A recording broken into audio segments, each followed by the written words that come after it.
what do you think will bring you more success? A forehand that every now and then you can hit really, really hard, but you can't do it consistently, and you certainly can't do it over the duration of a longer match. Or a super fluid forehand that uses the biggest parts of your body and that is just smooth like butter. Duh. Obviously, the way that I asked the question points to the fact that we all want to have a forehand that is absolutely smooth and fluid, and ideally one that wins us Wimbledon. Something like this. The reality in recreational tennis, oftentimes, not always of course, looks like this. A lot of players are trying to generate the pace on their forehand by only using their arm, or not using the strongest part of their bodies effectively. And of course, that's when the forehand feels choppy or you feel like you can't crack an egg. Now, when we watch really good players play, we mostly only focus on literally the millisecond before contact point, the contact point, and then maybe a little bit the follow through, and then our eyes mostly veer off to, obviously, their opponent who's about to hit next. And we basically just see arm. And maybe that's where that thought comes from, that it's just the arm that generates the pop on the forehand, because we also almost never look at the legs and the hips of the players. And of course, those are the bigger body parts and the stronger body parts. And if you have any questions, just ask Shakira. Hips don't lie.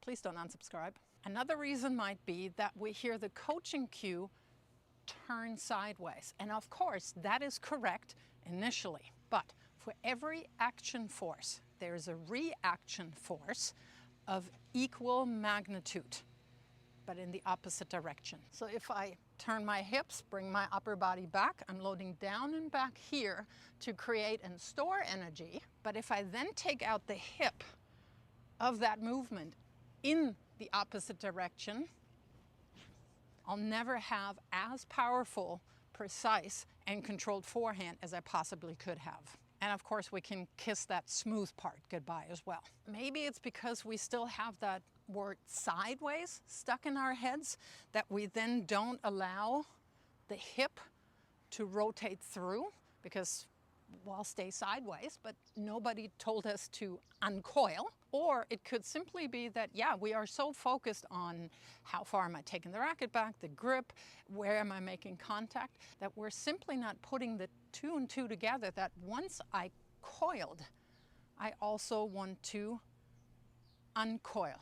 I want to use my hips. And the hips are stronger, larger parts, of course core, but everything is stronger and can work longer than you just trying to generate pace with your arm. And that is why at the end of a third set, all of a sudden your forehand is spraying all over the place because your arm has just gotten tired. Not using the right sequence in your body when you're hitting may also keep you from hitting the ball out as far as possible as you could and as we'd like. So if you constantly feel yourself making contact too late or too close, it might absolutely be that you're not using your hips effectively or not in the right sequence. Not using your body effectively means that you're not allowing the energy that you created by loading to flow through your body in the appropriate sequence, the kinetic chain. I'm sure you've heard this. It's coming from the ground up through your legs, your hips, your trunk, your shoulders, arm, elbow, wrist, and then lastly into your racket. So if you're interrupting that chain, this is the furthest out I can hit without tumbling over. Now, if I'm using my hips, I'm hitting the ball further out in front. That's where I want it. And all of a sudden, that too close is remedied because I'm hitting the ball further in front of my hips. One thing to bear in mind is, of course, that the energy that you're releasing by uncoiling is only equal to the force that you created by loading. So if you're not loading and now you're ripping around your hips, that's also not what we want. For example, if I'm just nice and easy, smoothly hit these balls, my hip's not going to be ending up like this. But You see here how my back foot is lifting, and it can only lift because I let my hip travel freely and let it roll around. And of course, then when I'm starting to hit a little more aggressively, and I'm loading more aggressively, then you see me either, whoa, shank it like that, lift off, or that right hip coming through. How can you start to develop the feel for how to use the hips? One of the best ways I've found is using a weighted med ball. And if you follow any of the top players or college programs, because they actually tend to post more of what they do in the background in the weight rooms, you will see that players constantly use weighted balls. Mine is just a kilo, 2.2 pounds, but that's good enough. You can use an open stance, you can use a closed stance. You're now mimicking your forehand. Basically, throw it against the wall, wherever, and you're doing that with both arms, because of course your off arm helps tremendously with the initial coil. And of course, you could just do this with your arms. It works, but it's a lot more work, it's a lot more strenuous, and it's not as smooth. Allow your hips to travel through, or a closed stance. If you're now loading really heavily and you're really dynamically releasing that ball, you'll now feel that your right hip wants to travel through. And this is for me as a right-hander, of course. So if I'm doing this, you see how my right hip moves through.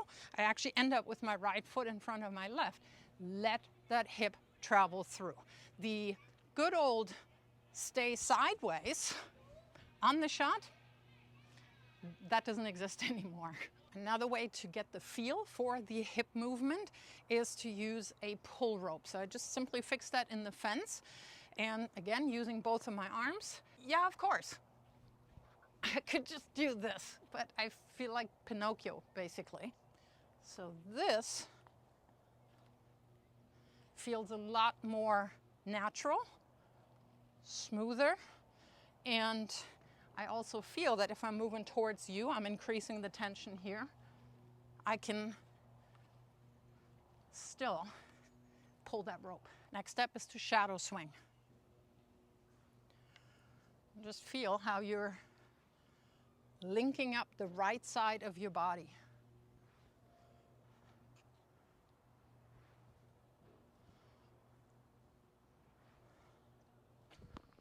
Next step, nice and easy. Just mid-court here. Have somebody toss you the balls or just set your machine to super slow, because you do want to feel exactly what you're doing. And if you're swinging like crazy, you're not going to feel it. So just let your hip travel through.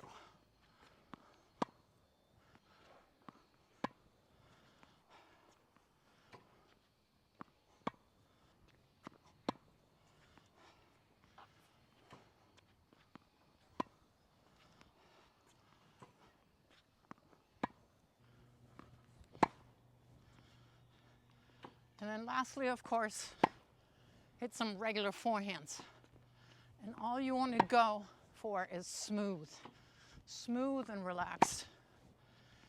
Basically, you want to feel like you can do that all day long, because you're letting your bigger body parts, your stronger body parts, do the work.